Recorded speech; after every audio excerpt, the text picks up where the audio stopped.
Pratik, we are live.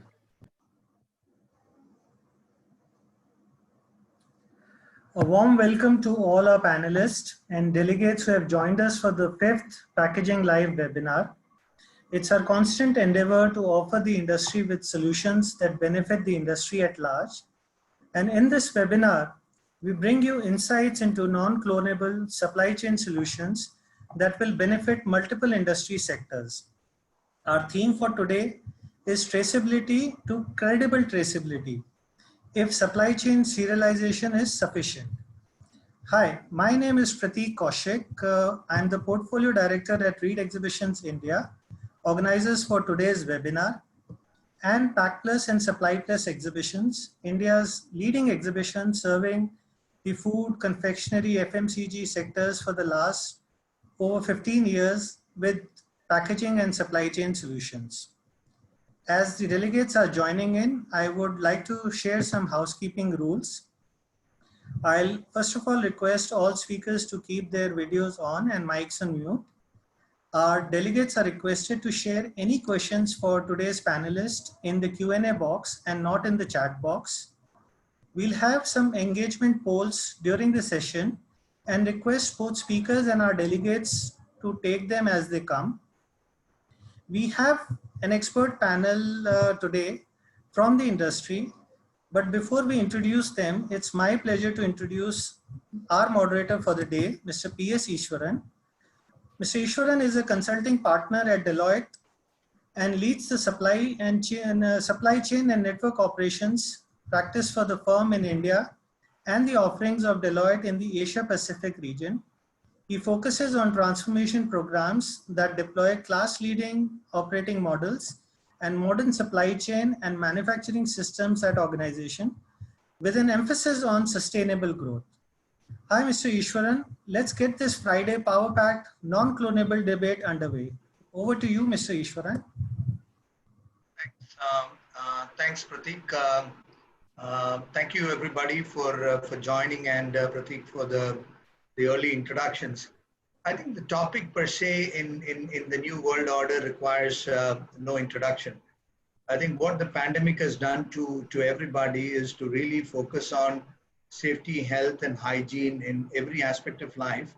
And therefore, working back on the supply chain on really looking at traceability to sources which can be trustworthy.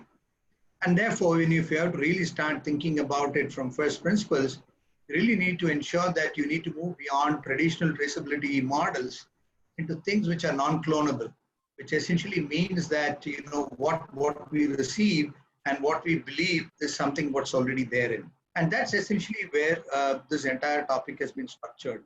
The intent of doing this is not just because it's very timely, but this is also where most of the industries are moving in, be it consumer business, be it food processing, be it pharmaceuticals. Why even industrial products? I think there is a lot of applications that are now focusing on non-clonable traceabilities. So that's essentially the intent of today's discussion. What we have requested the panelists, and you would see a diverse view from panelists today to cover the entire spectrum, is for us to really explore the art of the possibility, look at really where the strong business cases exist and how experiences of people have been. And therefore, the takeaway for all of us from this meeting would be to ensure that we are going back with some executable strategy. So with that in context, what I would do is quickly go around the table and introduce our panelists. First up, Dilip Saha. Dilip Saha leads Global Procurement Management and Enterprise Digital Transformation at Robert Bosch, the German organization. Nearly 2 decades of experience and cross-domain product development leadership roles he has had across multiple geographies. Welcome, Dilip. Mohit Agarwal. Mohit leads General Management, Distribution and Channel Management at J&J Pharma, India, Janssen, with rich experience of over 12 years in manufacturing and planning domains. And he obviously has a diverse experience to automotive, high-tech, healthcare. Welcome, Mohit, to the panel. Venkat Maharaju. Venkat obviously is in the middle of his sleep in the night. So Venkat is at Boston, and therefore maybe at around 1:30 in the morning. Sorry about that, Venkat. Chief Executive Officer at SoStrade Systems, SourceTrace is a company that provides software solutions to agriculture and allied sectors, sector of significant importance to India. Ajay is the Assistant Vice President Digital Printing at Domino Printech India. Ajay has been having over 22 years of experience, understands business processes and business requirements of customers very well, and therefore the technical solutions for corporate. So Ajay, we will look up to you to understand those executable strategies that we spoke about. Priyank was a Development and Strategy Director at Unique Fixer Form Solutions. Priyank, significant experience in really looking at product development and innovation in your journey for the organization and being involved in many strategic initiatives. So thanks to Priyank for coming up. And also wanted to introduce our next two panelists, Dinesh Pilgaonkar. Dinesh heads Business Development Strategy at Barcode India Limited, member of the senior leadership team there, associated with Barcode India for over 20 years, and has been formulating many strategies and policies for them. So Priyank, Dinesh, look forward to hearing a lot from your side too. And finally, you know, Ashish Anand. Ashish Anand is a board and technical director at LinkSmart Technologies. He's a founding director, 20 years of experience. He was associated with companies like Cisco earlier, and his specific expertise is in IP licensing based business models. So, ladies and gentlemen, you would see from the 7 panelists the diverse set of experiences that they have, and more important, covering the entire value chain. So, without really getting into the general elements, I would come to some specifics and primarily start with Dilip. Dilip, if you can sort of start with some thoughts around the digital transformation journey, the impact of credible traceability on the entire supply chain, and then you know, take it forward. So by way of rules, we'll have a few minutes from each of the speakers, and also possibly a question to them that maybe I'll pose to start with. We also have a couple of, or at least a few polling questions that may come up too. So I would also request the audience to have their smartphones or their tabs ready with them. So Dilip, maybe I'll first start with you, and for your thoughts around digital transformation and the implications from a traceability perspective. Yeah, thank you very much for a generous introduction. And from a digitization and supply chain point of view, this is not something a very new topic. Industry is working already quite some time on digitization, but still it has not been able to solve all the critical problems. Just to give you an example to press my viewpoint, let me take an example of, let's say, Darjeeling tea. I love Darjeeling tea, and I go in the supermarket in Bangalore and then buy the Darjeeling tea, and the only trust I have on that particular product is the packaging and the label. That label says that it is a Darjeeling tea. Now, with the current technologies where the cloning is so simple and so easy for most of the companies, there are a lot of companies who are able to produce exact replica of the products as a fake, and they are replacing the original products with a product which is maybe 1/10 of the cost.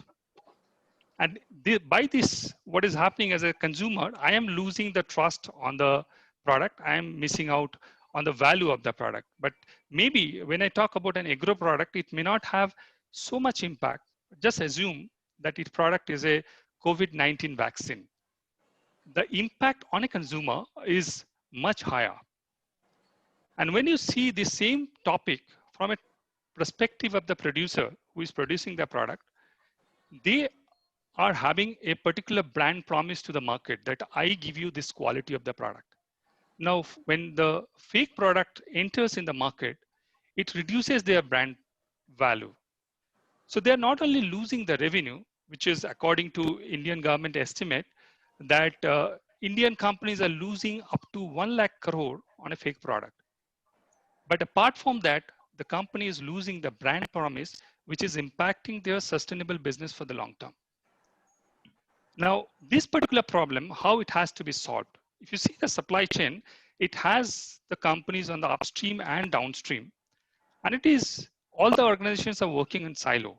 And if you want to really create a traceability between this organization, you need to bring all these organizations together. And that is not so easy or possible with a centralized system. And that's where I advocate the blockchain as a system because blockchain is a decentralized system. And it provides the ability for multiple organizations come together in a single platform and build the traceability. But the question is that traceability credible? And that's where the point comes that even though blockchain technology can provide the traceability in the supply chain, it does not solve one of the critical problem is the physical to digital mapping. When a particular product is produced, most of the organization are thinking about, let's put a QR code or a barcode.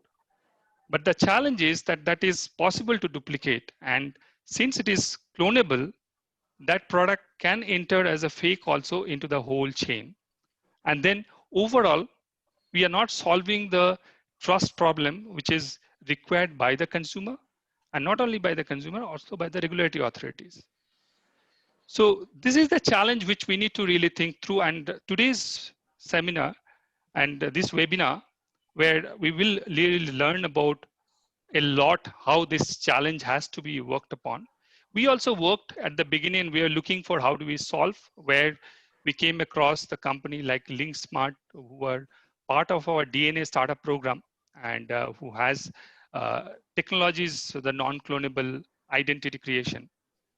And this is something which is required to create an end-to-end traceability between the product. So from a sector point of view, if I see, there are multiple sectors are looking into this. One of the very important sector is definitely the pharma sector. US government has already implemented regulation to ensure that the pharma sector implements digital identity, verifies the product to prevent fake entering into the market. Europe also is working on it.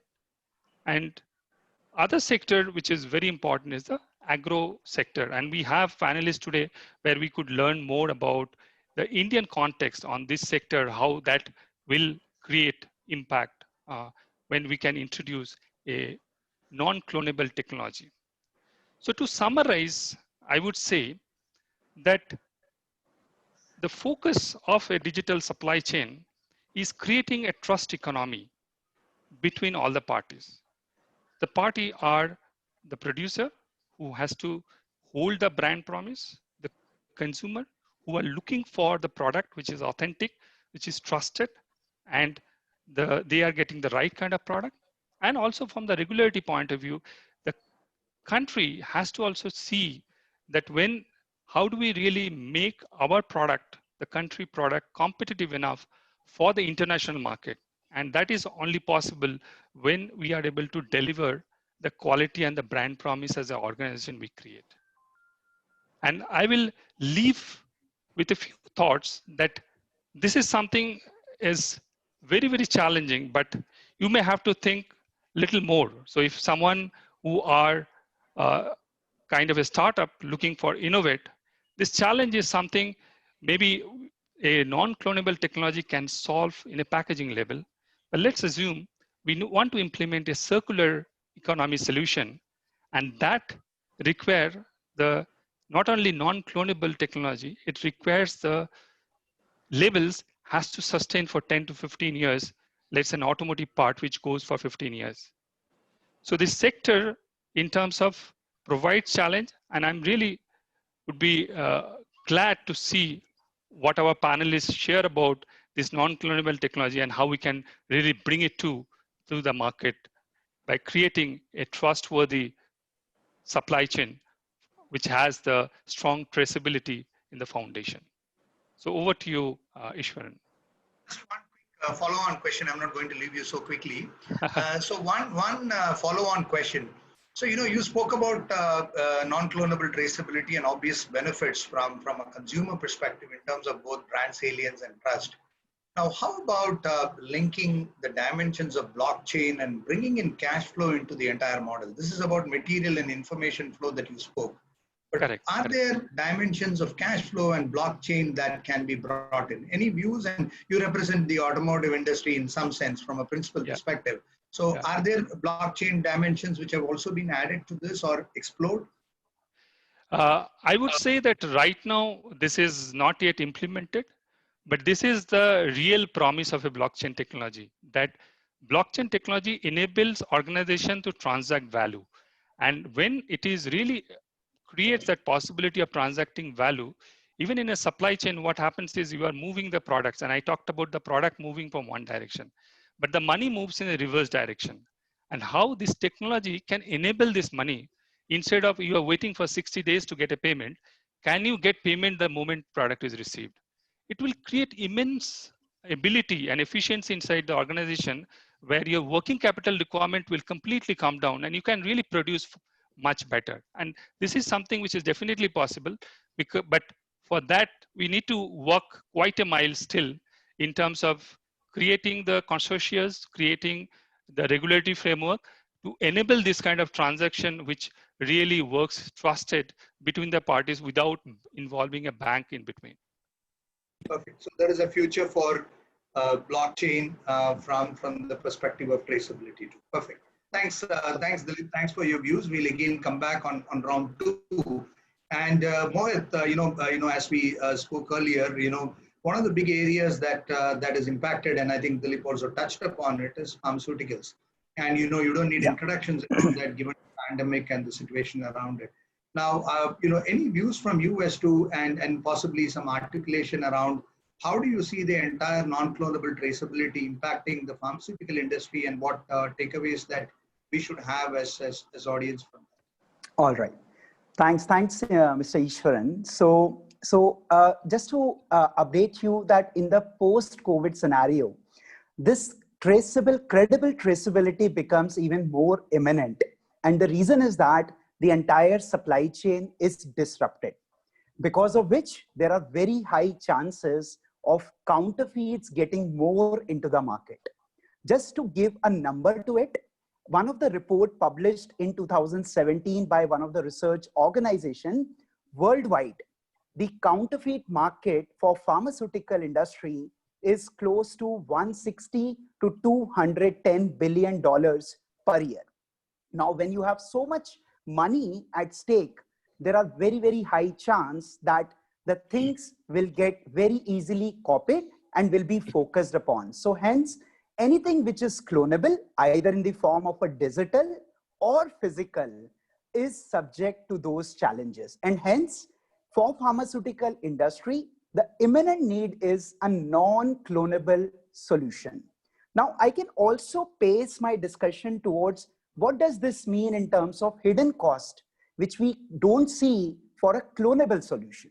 Now, think from the perspective that in the entire chain, when you validate the network about the authenticity of the product, and you just get to know it's just mere suspect, then it includes even more complication, handling those mere suspect cases.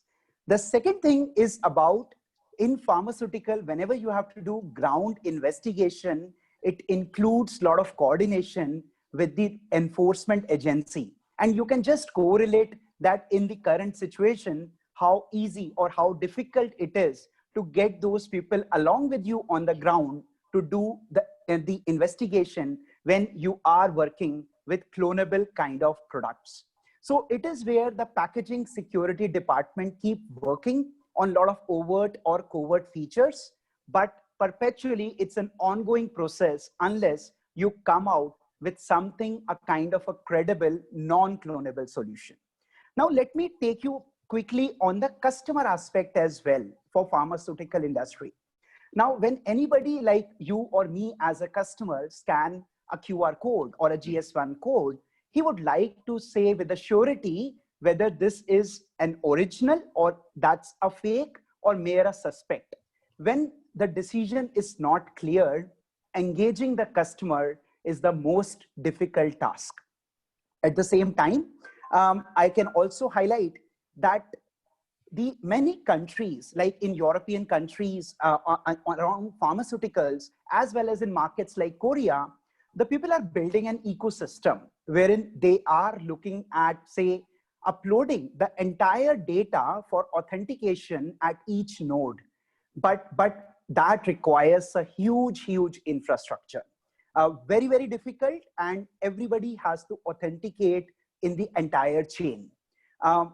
the last challenge which comes for customer is also about the device you require to identify whether it's a fake or is it a genuine.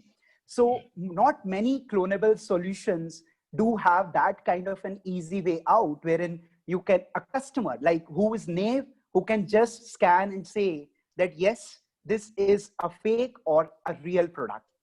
So technology and the validity of saying yes or no at the time of scanning is a very, very important thing to engage the end customer. At the same time, I would like also to highlight that we have got very new entrants coming in the pharmaceutical space. The new players who have the scale, but that is where the entire ecosystem is going to change. The public procurement policies of government are changing, wherein they are requesting the confirmation of a valid or a counterfeit at the time of scanning. So public procurement space and the big players like e-pharmacies entering in the space of pharmaceuticals are going to shake the market pretty well on these lines. With the end, I could also say that India, from the volume standpoint, is falling somewhere in the top 5 or top 3 markets of the world. So there is a huge volume and opportunity lies. The solution which is required is a non-clonable, so that we don't end up into a perpetual stage of validating. And finally, we could able to give the power in the hands of a customer, because if customer gets into the mode of validating, the entire chain will automatically fall in place to comply with the standard.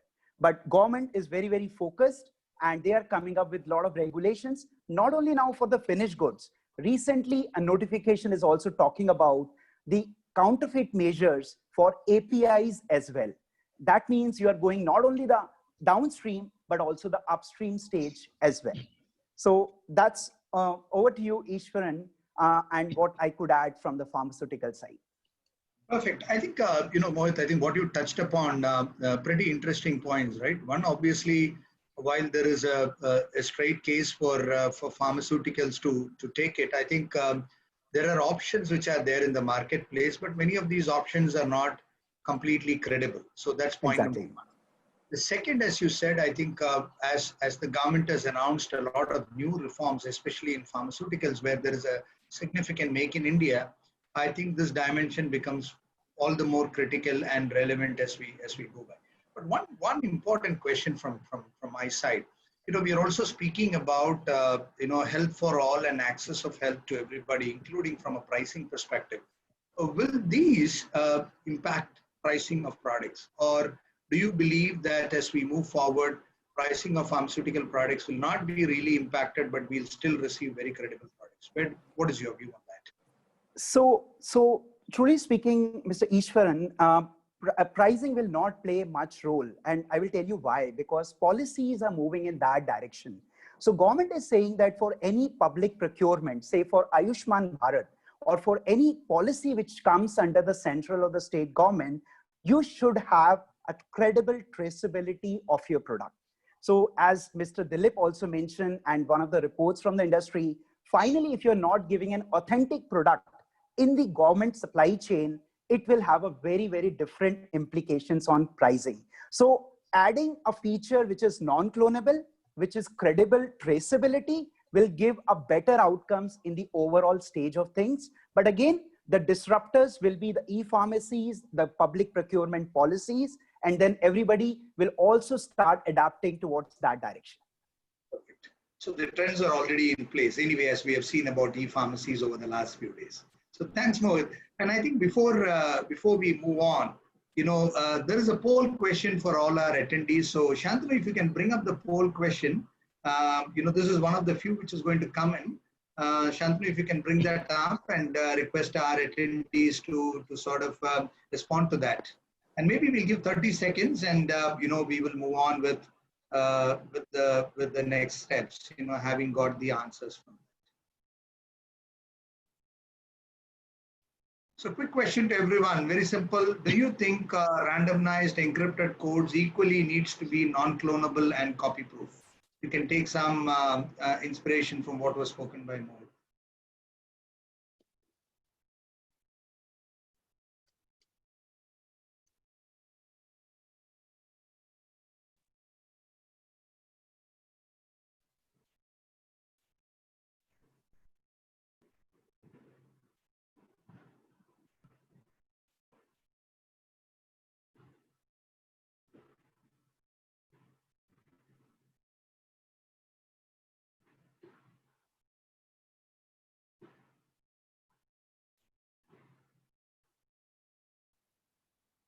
Thank you. I think we are good.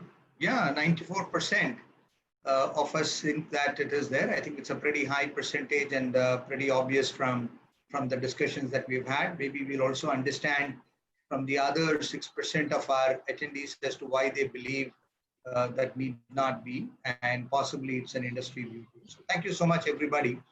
And what I would do next is, having looked at digital transformation enablement by non-clonable traceability, and then deep diving on one of the most important sectors, pharmaceuticals, we'll go to possibly the next important sector, or rather now the most important sector, which is food and agro processing. We are in the middle of a lot of reforms on farm gate in India. So Venkat, thank you for joining us from Boston. And like what I said, I know it's not the right time, but we will obviously wait to hear from you on all the big impactful areas that you believe will be very relevant for India from an agro and food processing perspective. So Venkat, over to you. Yeah, thank you very much. Don't worry, I'm fully awake. This is and I want to thank for the organizers for this wonderful webinar. It's very, very important to many segments and including ag and food. So just to talk about a little bit about traceability in the context of agriculture and food, right? I mean, I want to just a little bit park the clonable, non-clonable for a second, just to the largely the traceability in agriculture and food. Actually, traceability is a very loaded word. Okay, traditionally, we have a lot of certification done in one of the early days of ensuring quality and all that. Is you have a number of certifications, where once we were trying to do all the list, it crossed more than 100, right from starting with various organic like US, Europe, Japan organic, to fair trade, UTs, Rainforest Alliance, Global Gap, best aquaculture practices, to RSPO. I can go on. So by digitize, I mean, like by getting certified and putting a label on the produce and documenting certain practices, standardized and the best practices for each of the segments, sometimes crop specific certifications, sometimes generic certifications, is also called traceability. And when it comes to some of the physical traceability, right? When you have a product in your hand with some label, and more and more you're having QR code type of then you tell some story about this produce. The story could go where it was manufactured in a processing plant, or the story could go just a large producer somewhere. You can point to that, to a smallholder farmer, right? Much more, it takes a lot more demanding to bring that to a smallholder farmer. But that type of traceability is very, very, very nascent stage. Largely in the food, when people talk traceability, it's mostly certification. So we have done a lot of that, digitizing the what do you call internal control system for certification. And then, of course, we also do what I want to call is a physical traceability. And many areas are increasing the demand for this traceability. Is two things, right?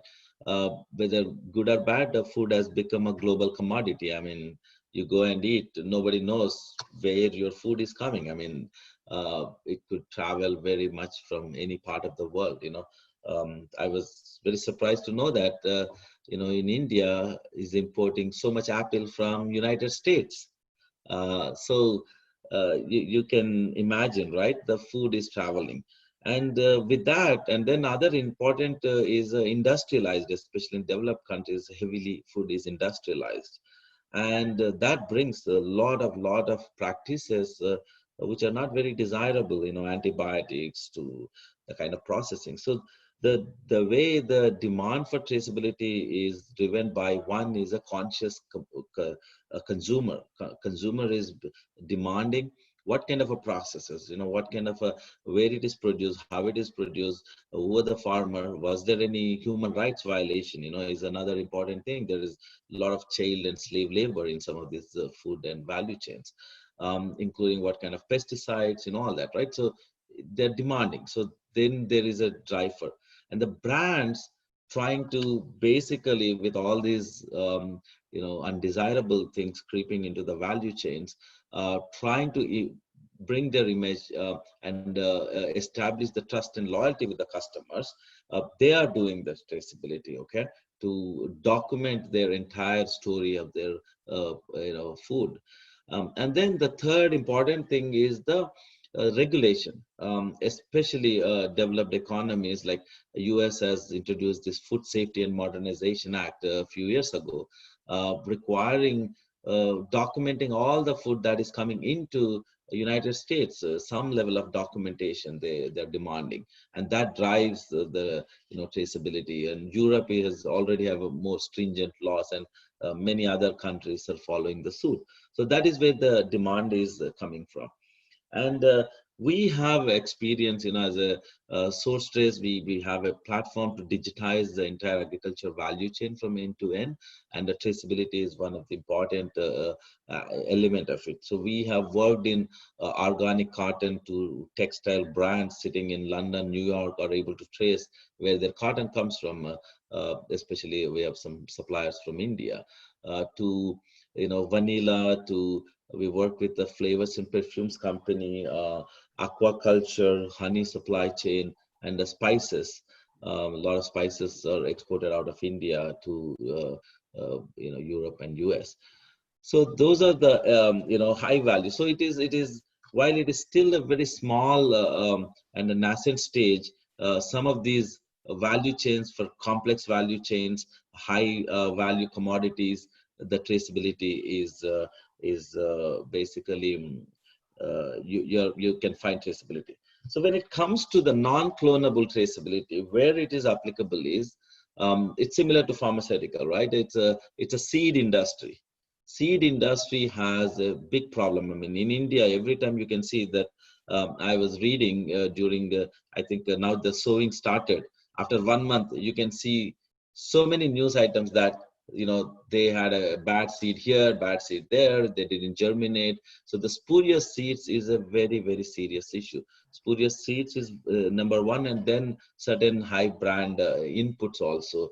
So in those cases, the non-clonable, high trustworthy seed is very important, because if the seeds don't germinate, the entire season and the kind of damage it could cause to the farmers is immense. So those are the areas the non-clonable technologies have a relevance, and the rest of the industry, I do not know whether they're really duplicating food items unless it's a very, very, very high price. It's not very, very applicable in the regular food items. So over back to you, Ishwaran. Thanks, Venkat. Quick question to you. Yeah. And I think incidentally, that came up one of the attendees too. One of the issues that we have been having is that there is a parallel supply chain of counterfeiting, right? Where the counterfeiter make their own counterfeiting system, and therefore sort of have a parallel run with regard to traceability. So how does that get, especially, you spoke about the context of seeds, and you spoke about the context of where, there could be contamination. So how does this work, and what's been your experience in really disabling the parallel run which happens?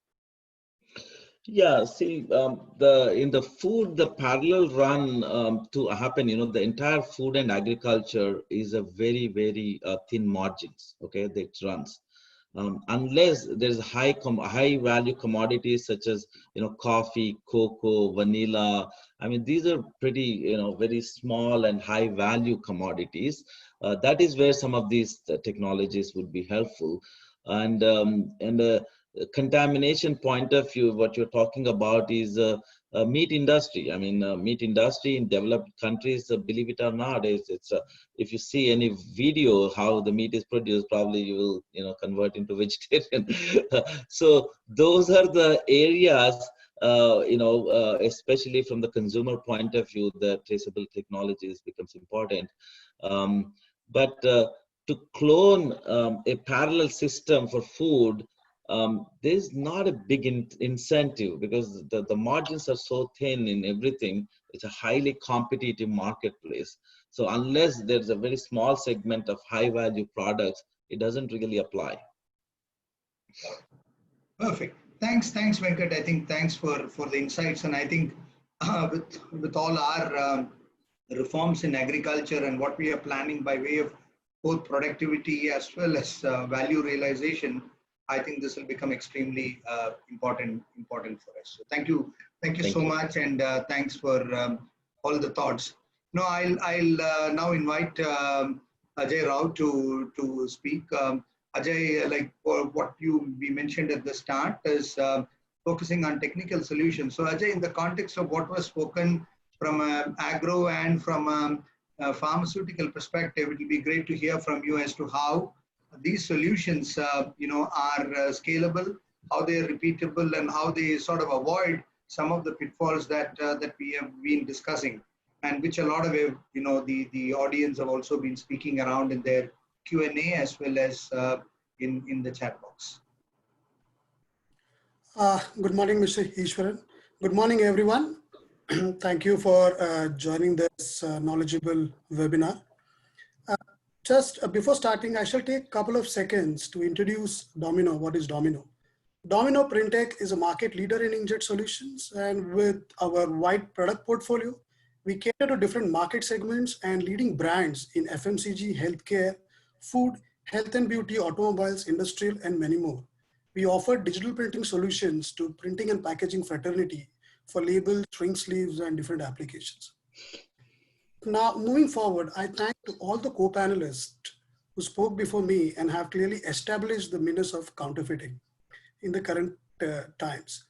Definitely, counterfeiting as a problem needs no introduction. Everybody, be it Venkat in Boston or Mohit from J&J or Dilip from Robert Bosch, has said what is this challenge and how much revenue the brands, the government are losing.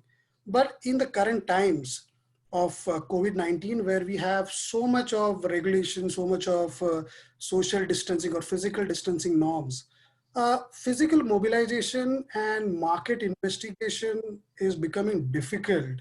And this brings up the demand for a strong and automated security feature with at least adoption and cost effectiveness. Because there are certain questions in the chat box where everybody would like to know how it is to be easy, how it can be implemented. So here on this panel, I shall highlight the vision of Domino in the form of technology intervention toward the solution, right? Domino being into this field of printing and packaging, focus is clear and is very well defined. We look for least adoption overheads for the brand owners so that brand owners don't hesitate in implementing these solutions.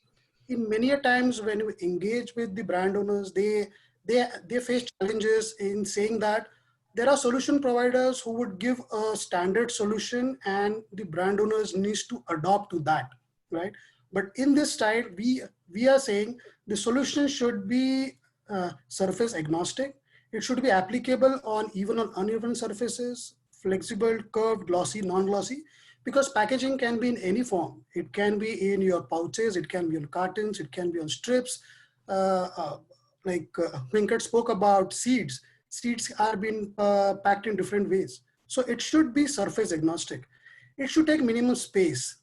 And there are certain things that it can be a label upright or it should be a print direct model to it. So the second aspect to it, last mile end consumer verifiability. There was one question on the chat box that the consumer wants to know that they don't want to do anything. They don't want to be a policeman. It should talk about they need a genuine product. So it is very much important that an end consumer can easily verify the product without much hassles. So this means that there should be zero false acceptance ratio. That means a genuine product should not be termed as a counterfeit because of technological limitations. Truly and fully automated scan by a standard smartphone without requiring any human intervention or additional tools. It should be supported on widest range of phones. It should not be restricted only to the certain premium brands, right? Third aspect is easy to implement by the printing and packaging converters. It must be scalable manufacturing on standard lines. The brand owner should not need to alter any of the lines to adopt this kind of solutions, right? So in this case, Domino is committed and constantly working to ensure we work with partners who can fulfill these market needs or market demands, I can say. Like for example, in other geographies where Domino operates, we work with a couple of European non-clonable vendors, but our quest continues to find something more simple, more reliable, and more scalable and suitable for mass packaging. India is a country where everything is produced in mass quantities. So there are some strong security printing solutions available in the market, but those are very much focused on security documents, but not on for the packaging segment. So our alignment with LinkSmart, being a technology provider, is keeping in the view of widest portfolio of non-clonable solutions they have, whether it is for labels, direct to pack print, or even direct part marking in case of the automobile industry. We are on the mission to transform regular printing to a non-clonable print for the future and would have a credible traceability take center stage. People are talking about traceability, but here we would like to emphasize on credible traceability. The another important point that we miss is printing value chain is twofold. One being direct to pack or product label sourced from a printing and packaging converter. Like after me, that is Priyank who's going to speak on it. And another being in-house QR code printing, which is typically done by many of the pharmaceutical or healthcare brands, right? And these are typically done by using our coding and marking printers, mainly for the traceability purpose, right?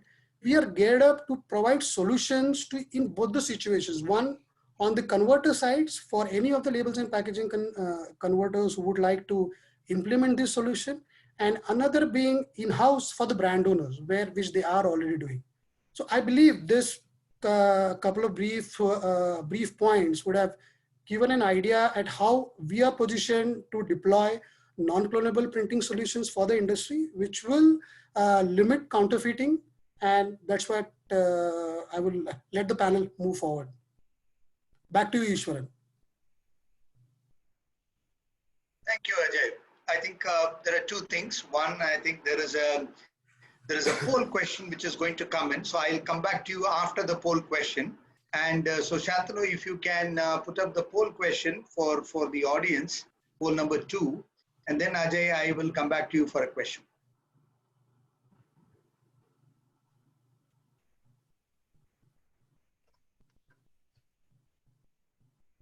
Perfect. So what do you think? Direct printed non-clonable clothes have least barriers to deploy? Or is it multiple overt, covert features? Those again depend on manual authentication. So what's your view? So direct printing non-clonable. No, this is for the audience, Ajay. This is for the audience. I'm going to come to you after this, after 30 seconds.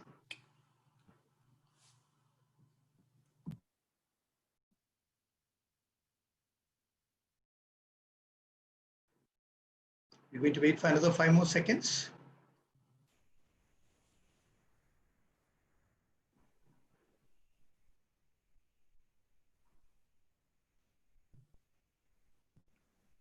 Perfect. So I think one of the things, and Ajay, this can be a leading question to you, which is why I said let's wait for the poll results. See, one of the things that people are talking about, and I heard a lot of things on the chat box too now, is that the barriers to deploy seem to be one of the biggest challenges that people seem to have. At least 30% of people think that there are some barriers to deployment, right? And that's comparing with manual authentication. So to that extent, how do you see this? What do you think would be the 2-3 dimensions that will be critical for us to overcome the perceived barriers for deployment? And where do you see some of those challenges? Maybe in a minute. See, for anything in the Indian context, everybody thinks about there are certain barriers, and as the audience said, about 30% of the people feel there are barriers. Now, in case of non-clonable implementation, if it goes to the seed industry, as what Venkat mentioned, it's easy. The non-clonable code can be directly printed on the right, and it's easy, and it can be done by the existing packaging printer. You don't need to have anything additional to be done on that. Similarly to the pharmaceutical industry, some of the codes can be done, some of the authentication part can be done by the packaging printer themselves, and some of the QR code and other stuff can be printed by the pharmaceutical brand itself, which they are doing it right now. And that just need to be a correlation among it. So more and more people talk about it, more and more brand owners or converters start engaging with the solution providers.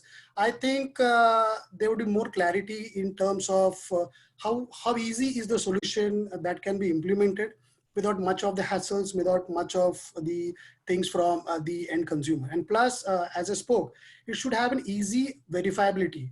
With just a smartphone, you can easily verify is the genuine or a fake. Even there are in the supply chain where people try to copy the code or any other things with the play prank on. That is not possible with the non-clonable codes.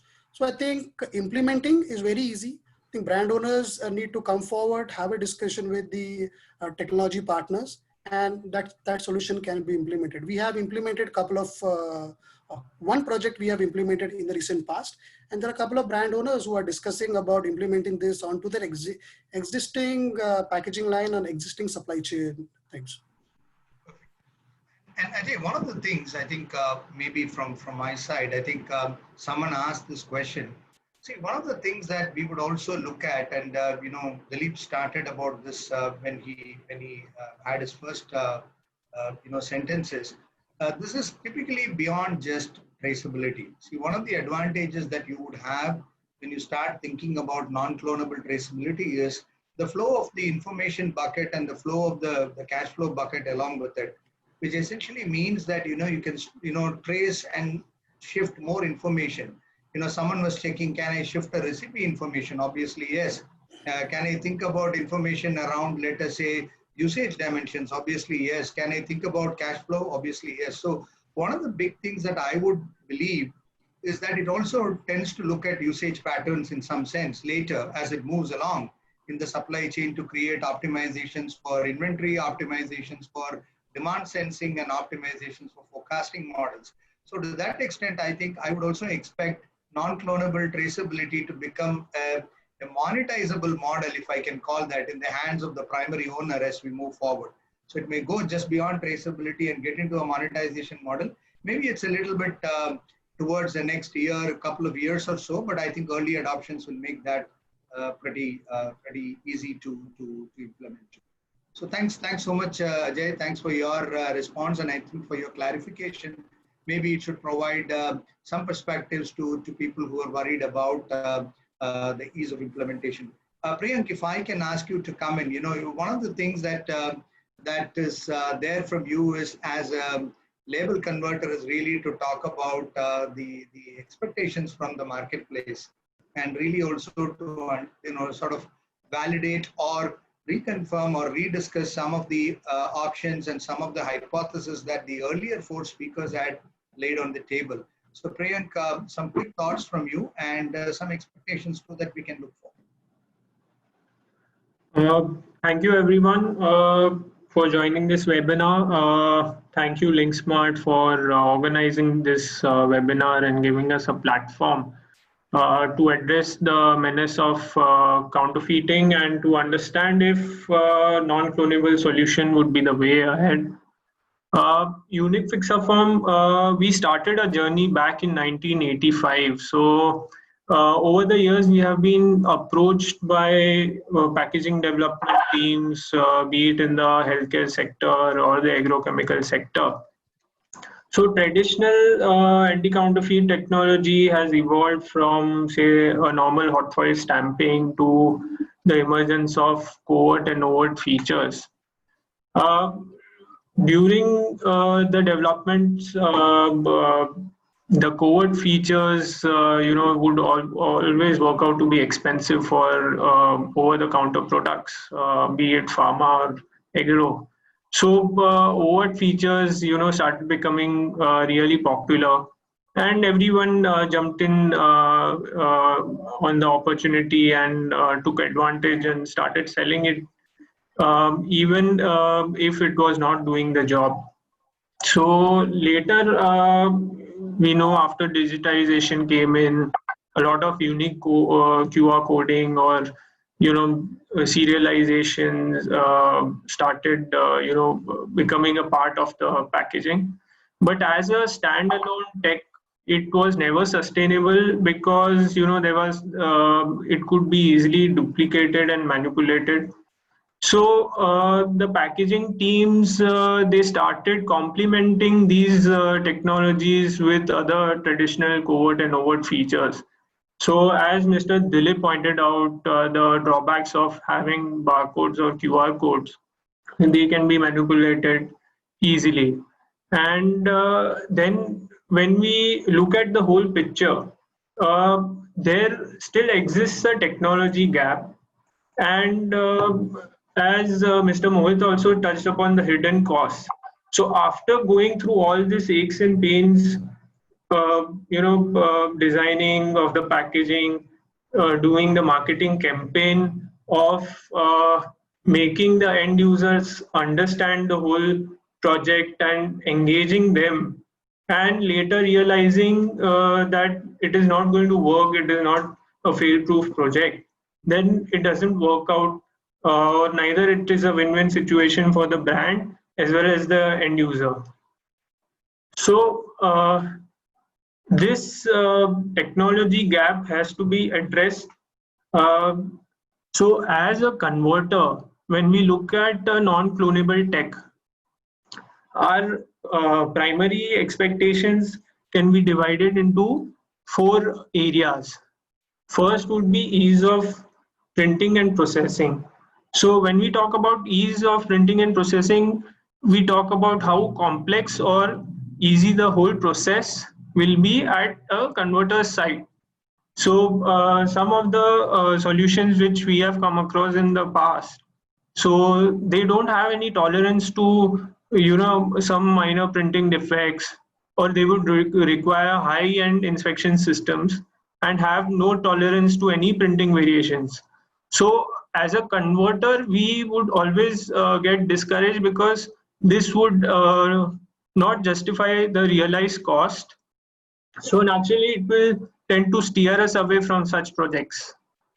Then on the flip side, when we got introduced to what LinkSmart has to offer, the non-clonable QR codes, I was really amazed because how a print-only solution could close this gap. A normal monochrome print was the answer, and it could do it all. So what we need is a technology which bridges the gap, makes the life easy for the converter, and it should work in the same environment as all the other packaging. You don't need any special needs. It should work as a normal label, or how we treat a normal label to be like. Then we come to the flexibility it should offer.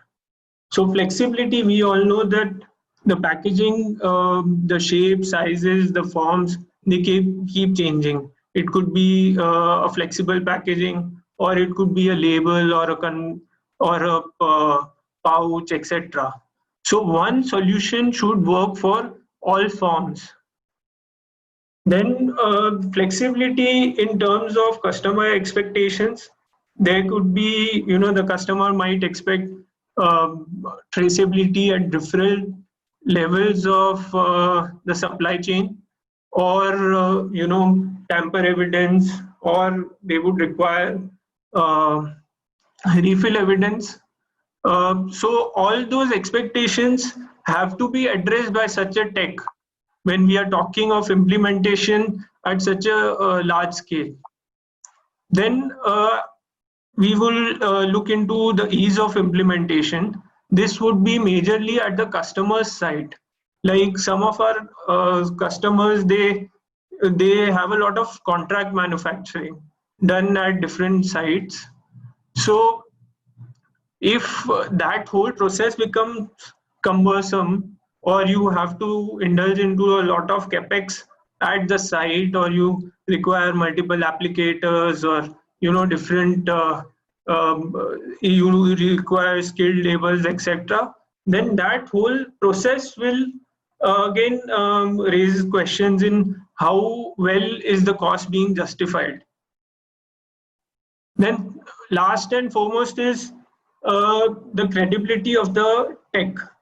So after doing all these things, if the tech is not credible, if still a original product is being scanned as a duplicate, then it is, it doesn't make any sense. So basically, when we are implementing a non-clonable tech, we have to take care that it is credible and it gives accurate results. So over to you, Mr. Ishwaran. I think really understood what the expectation is, right? Especially the last word that you put in.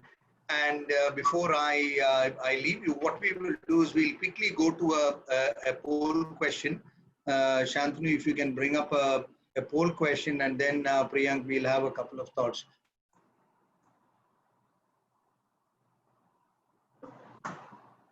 Very, very, very straightforward one, right? Should authentication be precise and direct on spot without requiring on-ground investigation for suspects as marked by backend?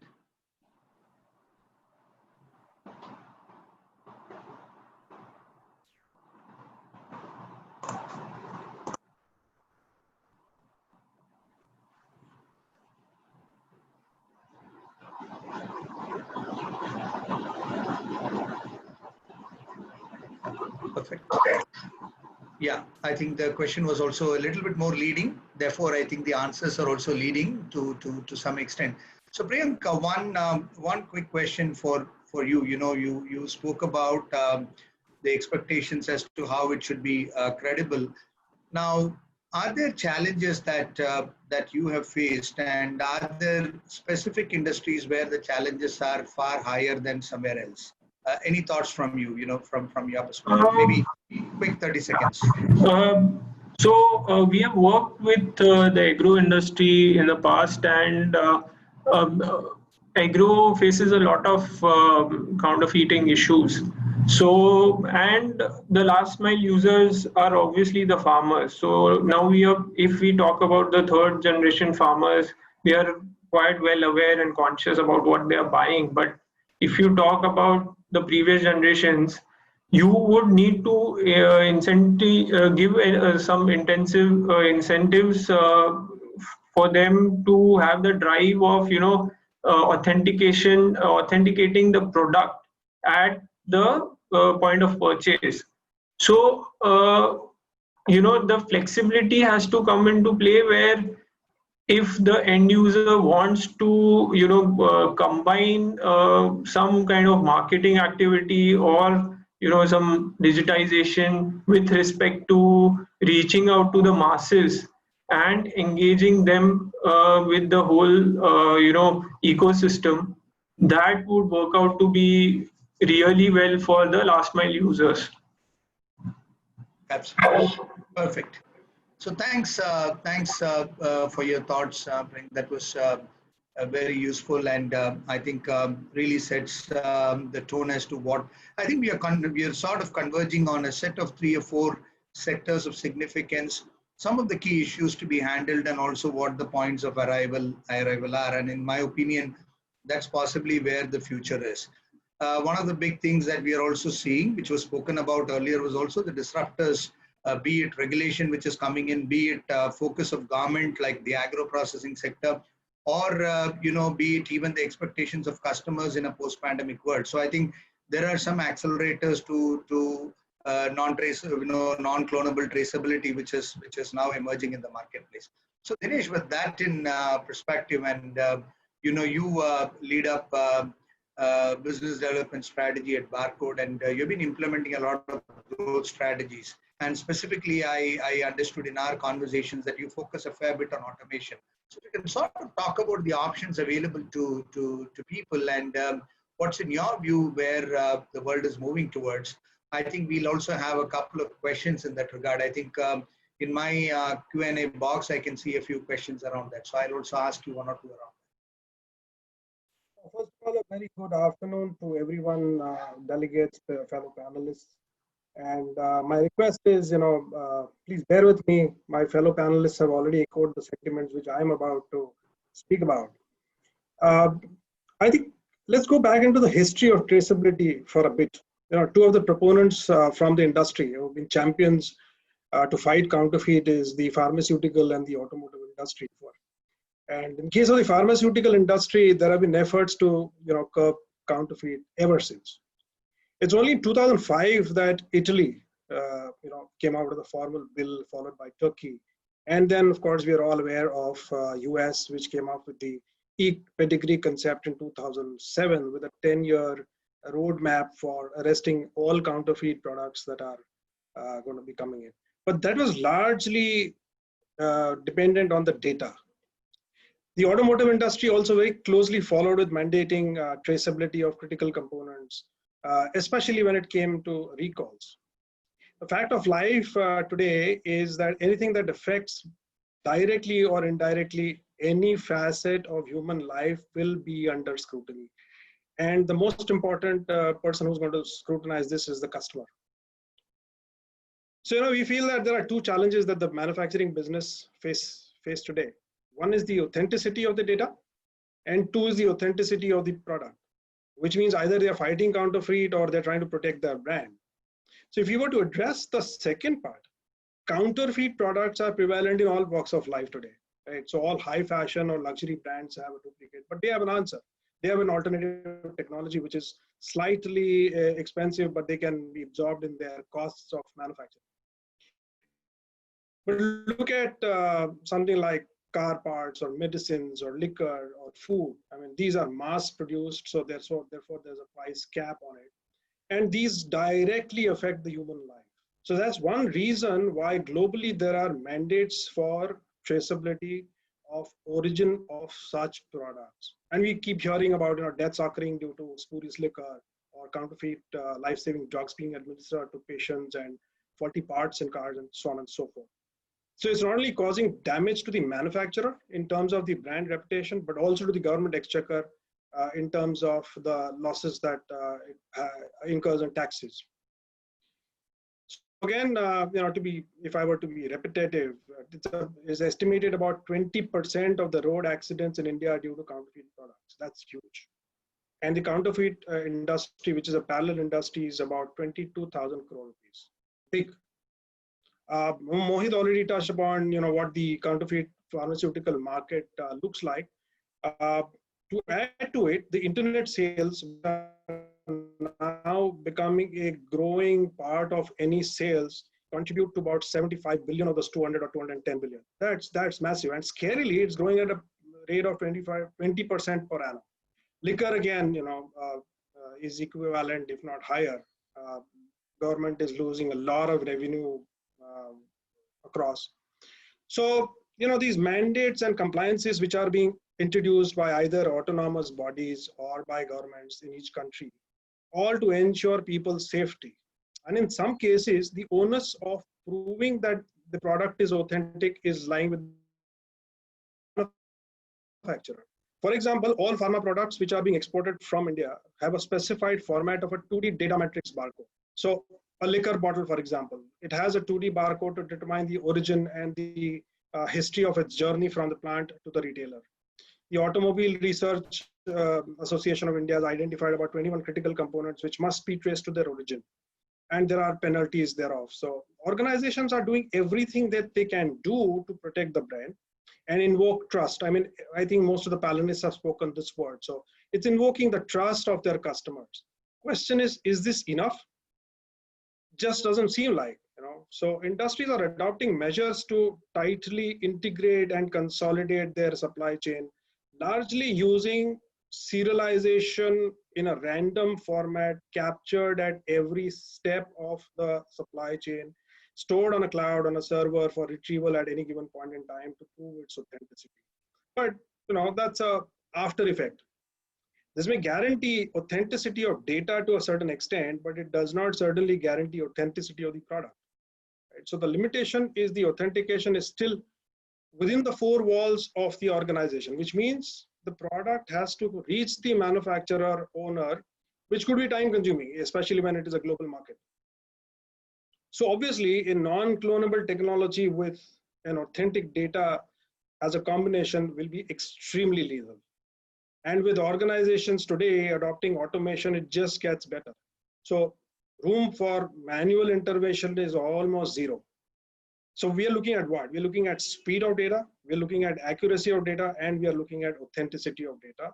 And importantly, in this case, the consumer is armed with information almost instantly.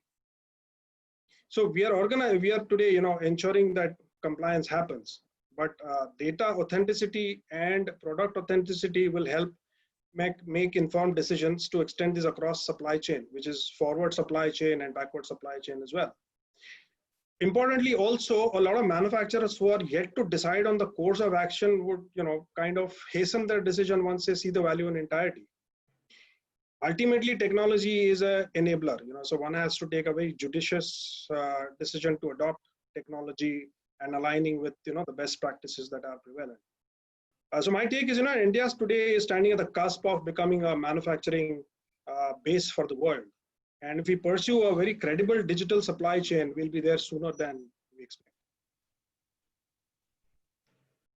Perfect. Dinesh, quick point, you know, while it's obvious as to what the big opportunities are, and we also spoke about some of the challenges in specific sectors, including pricing and including, let's say, the technology itself being adaptable to multiple forms of packaging, etc.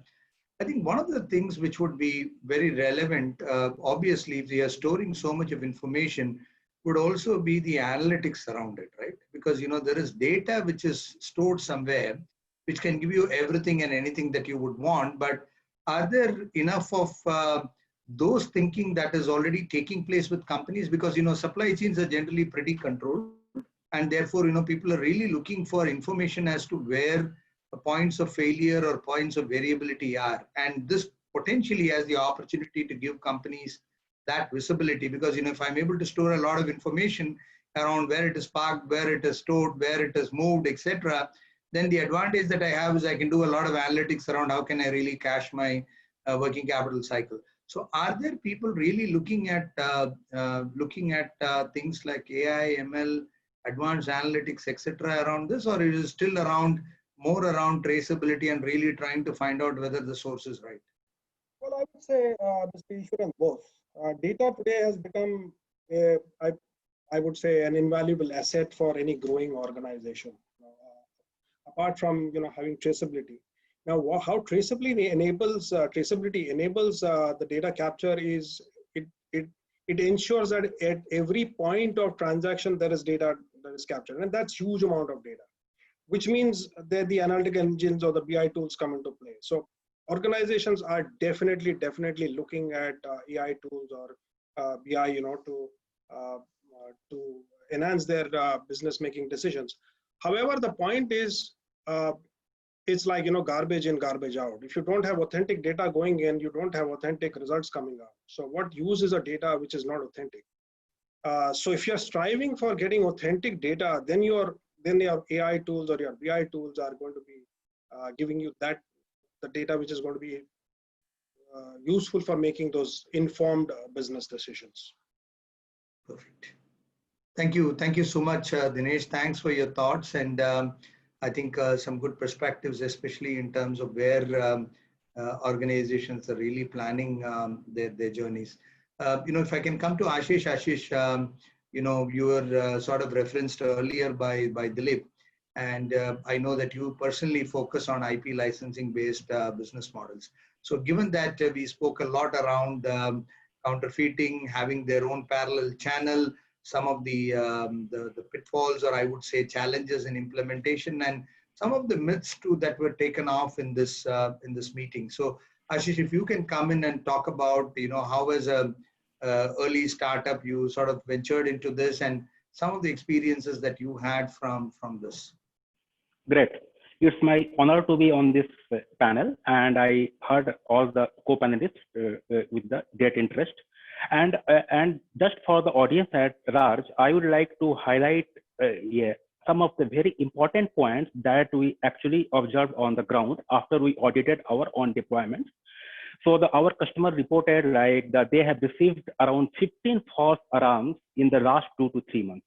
But just because the physical cloning and the digital cloning capability was right in the system, they could isolate accurately that out of the 15, 14 alarms are just the false alarms. They were the intentional and they will just a sponsored alarm just to mislead and to exhaust the brand protection.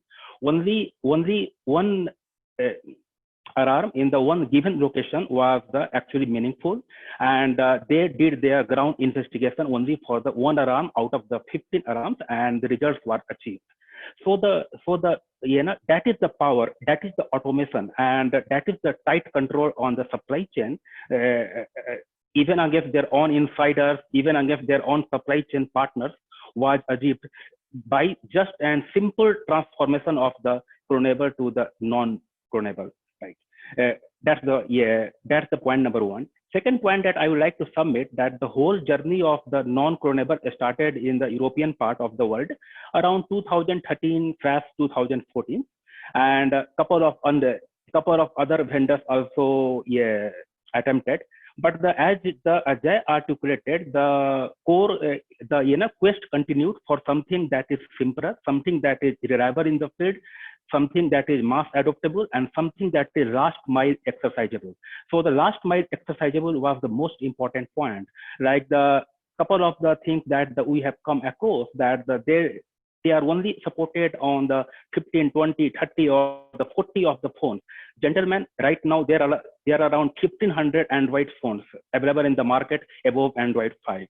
So out of that, so the Link Smart precisely solved this problem and the technology required here, right? And our long-term vision is that every print that is happening on the earth, whether it is happening from a digital press, whether it is happening from an inkjet press, whether it is happening from TIJ or Zebra, that should be linked to the some kind of the non-clonability aspects.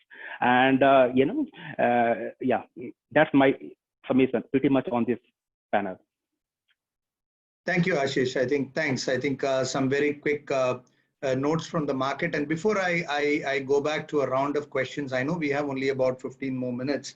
So Shantanu, if you can put the next question. Someone mentioned that the last one was leading, but look at this. I think it's pretty for you to decide. What's the major reason for failure of ground investigation and clonables? Is it insider connivance and information leakage, or is it beyond that?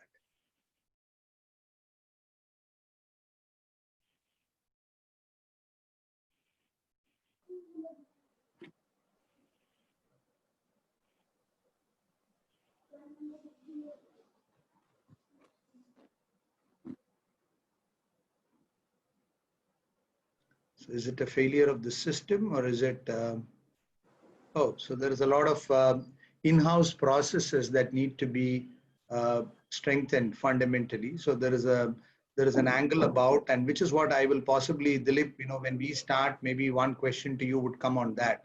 How do we really set up? So we didn't talk about governance here. We didn't talk about processes here. We were more looking at the feasibility of the portfolio and as to what the big risks are, what are the big benefits, including monetization, and how we could really achieve a lot of value chain synchronization coming in from non-clonable traceability.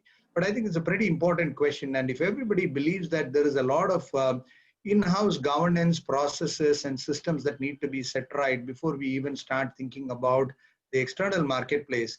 So Dilip, what's your view from an overall digital transformation journey? Because this is sort of the building block to the whole thing. And if this fails, then the entire digital journey is at risk. So where do you see this being addressed, and how do you see this being addressed? You're on mute, Dilip. Yeah.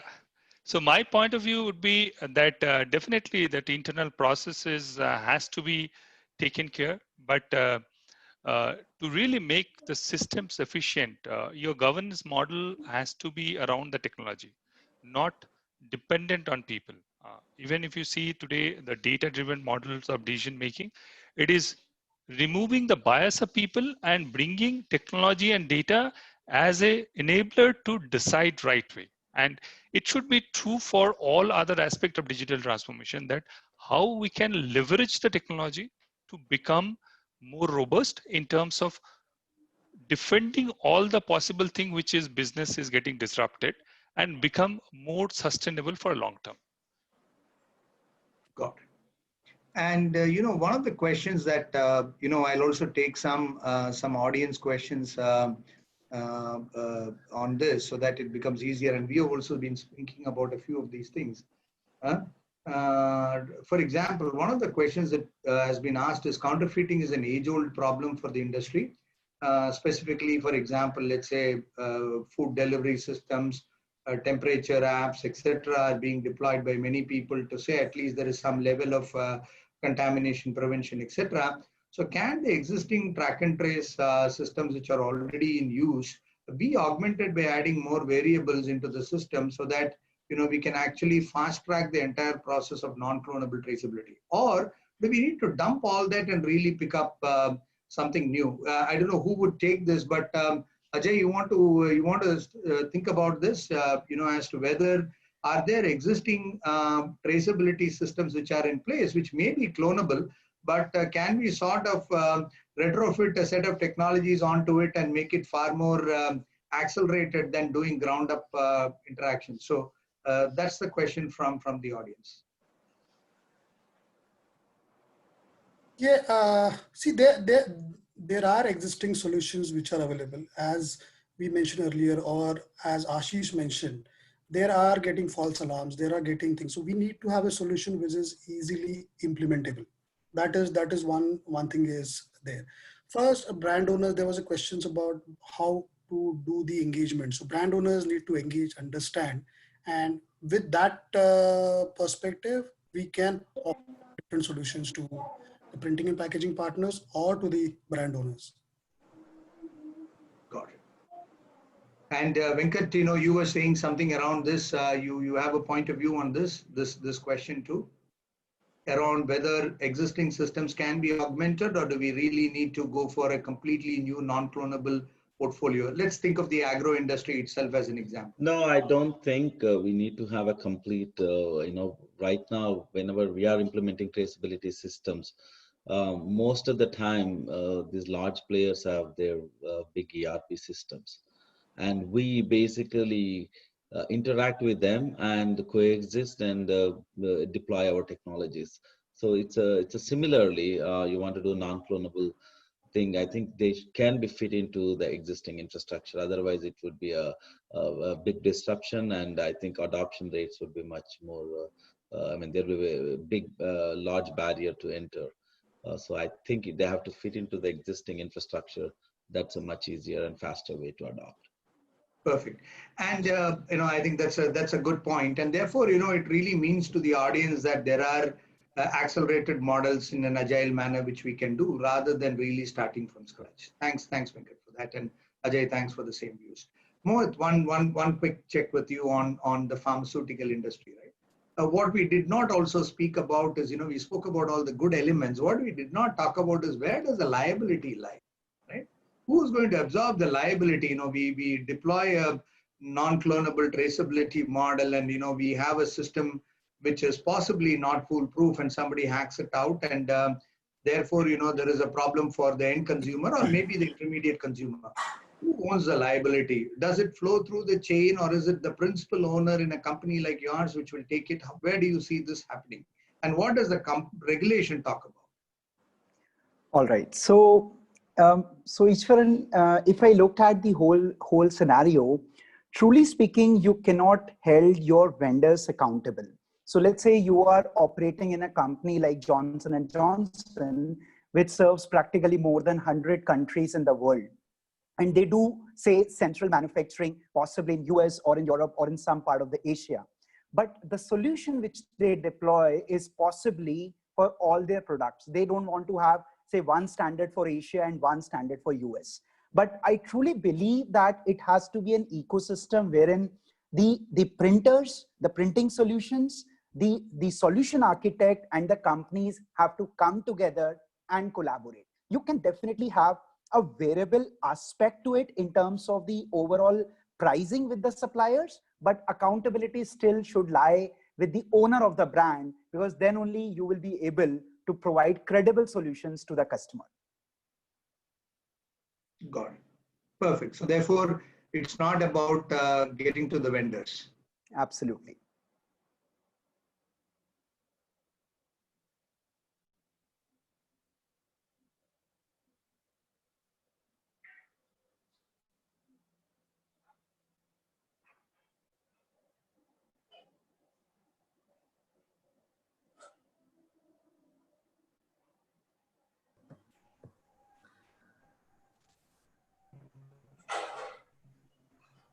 Thanks.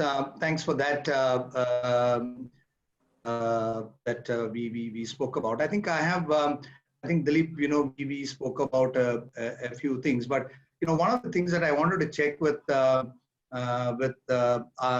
context around the non-clonable printing, bringing the benefits that we spoke about. Ajay, you spoke about terms of cost, security, overheads, etc., which I think the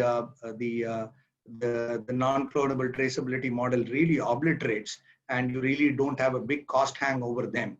But is there an economy of scale, Ajay, which is relevant to this, or is it more around an scale dependent model? Would we be able to do this in one of the things that India has been dealing with is always low variety, low volumes and high variety in whatever we do, right? Be it exports, be it domestic. And in such a context, will there be a cost overrun that you would see in a non-clonable traceability model, or will the dimensions of cost, overheads, etc., still be absorbed in the marketplace? Ishwaran, first thing to start the reply is, as what Mohit mentioned earlier, that the entire responsibility is with the brand owner, right? So because if there is a counterfeit or there is a bad product into the supply chain, it impacts the brand owner big time for his revenue and for his brand equity. But coming to the cost part of it, as I'm saying, from a digital printing perspective, we at Domino have solutions in monochrome printing and color printing. It is just inline printing process as what they are doing the other packaging things, where the non-clonable code is printed on the desired packaging material with ease. And plus, there's no hassles in printing high volume or low volume, even in multiple SKUs, multiple variations, multiple forms, multiple sizes, because of our hybrid printing process, where the Domino digital printing solution for spot immersion is integrated with the conventional printing process to offer the brand owner the economics they look to implement this solution. As I mentioned, Domino can implement non-clonables even for the in-house requirement of the brand, or it can be implemented at the converter's place. Similarly, how we have implemented this solution for agriculture brand for the seeds, and it was entirely executed by unique fixer form. So they want cost overhangs for the brand owners. Perfect. Thanks. And Priyank, one question from your side before we close for the last poll question. The first time you printed, right? What was the driving dimension for printing it? Was it economies of scale, economies of scope? What was the first experience of doing the first print? First experience, as I mentioned, no printing variations will hamper this tech, so it is immune. So it was just like printing a normal label for us. And when you talk about scaling it up, or with digital, that becomes much more addressable, because you can do, say, multiple SKUs, or you can do a long run as well, and you can cater to 100 products or lakhs of products together. That is not going to be an issue, and that will be the converter's headache. So that will be, that will come by default for the brands. And my personal experience, when I used the app to scan, it's as simple as scanning a normal barcode.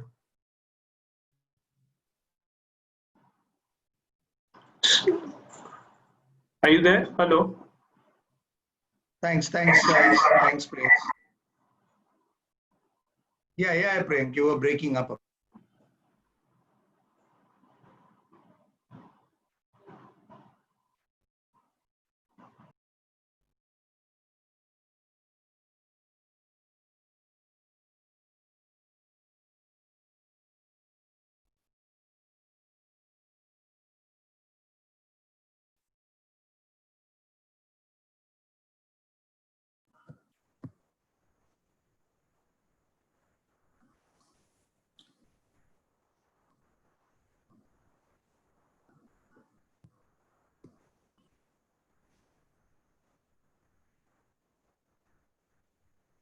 I guess we have some audio problems. So I would like to bring in a question at this stage to Mr. Dinesh as to what you feel is the future of automation in terms of the non-clonable link to the predictable AI, BI, ML options.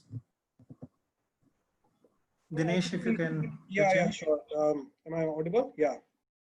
Yeah, Dinesh. Yeah, like I was saying, this becomes a very, very lethal combination. So non-clonable codes along with data embedded into it.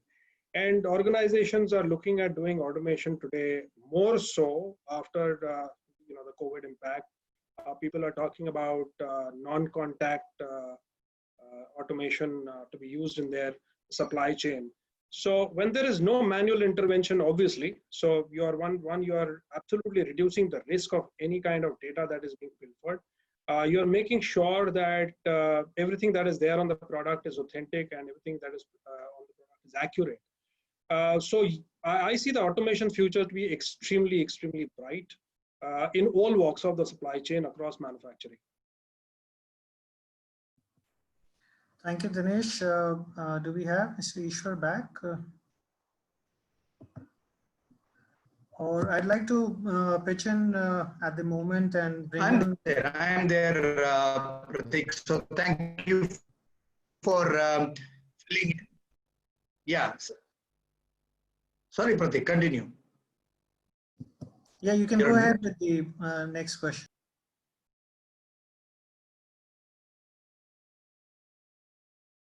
Yeah. So thank you. I think we are more or less on the clock, and I just thought I will very quickly summarize the interactions that we have had so far. Ashish, any thoughts from you? We didn't really hear the second interaction with you. Any closing thoughts from your side, from the perspectives that you laid out on an on-ground deployment, challenges that you spoke about earlier? But any closing thoughts from you, Ashish, on that, and Yes. then I'll possibly summarize our meeting and then hand it over back to Pratik. Sure. So the Link Smart looks the next step as an global standardization for the non-clonability, and the Link Smart has already taken its first step, and I am very positive that the GS1 Global will initiate the global standardization of the non-clonability with the like-minded organization, and that's the real thing I am looking in the next couple of years. Perfect. Thanks, Ashish. And so I will sort of quickly close. I know that we are on the hour now, a minute away, or rather even extended a minute. So thank you, everyone. I think a few things that I took away from this. The first one is, I think very clearly there are big trends in the marketplace, be it the e-pharmacy trend, be it the need for customers on safety, health, hygiene, or be it from the perspective of the manufacturers who are looking at exports and driven by regulation. I think there is a solution which is non-clonable and therefore traceability, which is at the core of it, and non-clonable. So point number one. Point number two that I took away is, I think there's a big myth that, we need to start from scratch and therefore, it's a fairly long and pervasive process. Answer is obviously no. I think we can jumpstart it pretty quickly from what is existing on the table. The third, which is available, is I think there is a wealth of information beyond just traceability. And therefore, organizations on the cusp of it can use it for a number of other dimensions to understand customers better, to understand demand better, to look at their supply chain performance better, and therefore drive the entire digital journey of the organizations, of which this is a pretty good, I would say, the piece of the puzzle that has been solved.